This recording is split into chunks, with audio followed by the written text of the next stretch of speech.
अखण्डमण्डलाकारं व्याप्तं येन चराचरं तत्पदं दर्शितं येन तस्मै श्रीगुरवे नमः।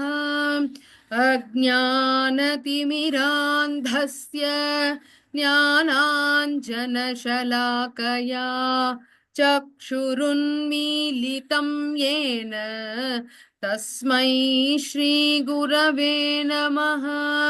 गुरुर्ब्रह्मा गुरुर्विष्णुः गुरुर्देवो महेश्वरः गुरुरेव परं ब्रह्म तस्मै श्रीगुरवे नमः। स्थावरं जङ्गमं व्याप्तं यत्किञ्चित् सचराचरं तत्पदं दर्शितं येन तस्मै श्रीगुरवे नमः। चिन्मयं व्यापि यत्सर्वं त्रैलोक्यं सचराचरं तत्पदं दर्शितं येन तस्मै श्रीगुरवे नमः।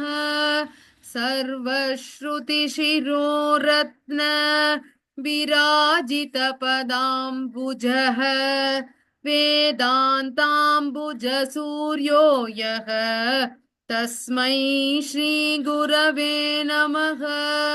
चैतन्यः शाश्वतः शान्तो व्योमातीतो निरञ्जनः बिन्दुनादकलातीतः तस्मै श्रीगुरवे नमः। ज्ञानशक्तिसमारूढः तत्त्वमाला विभूषितः भुक्तिमुक्तिप्रदाता च तस्मै श्रीगुरवे नमः। अनेकजन्मसम्प्राप्त कर्मबन्धविदायिने आत्मज्ञानप्रदानेन तस्मै श्रीगुरवे नमः।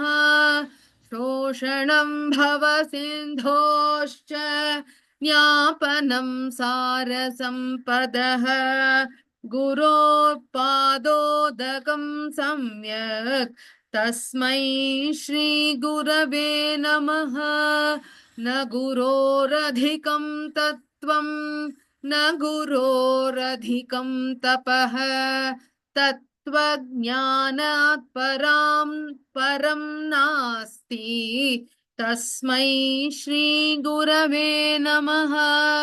मन्नाथः श्रीजगन्नाथः मद्गुरुः श्रीजगद्गुरुः मदात्मा सर्वभूतात्मा तस्मै श्रीगुरवे नमः।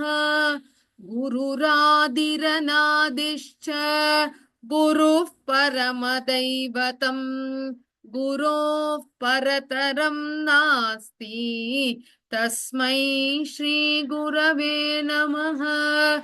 त्वमेव माता च पिता त्वमेव बन्धुश्च सखा त्वमेव विद्या द्रविणं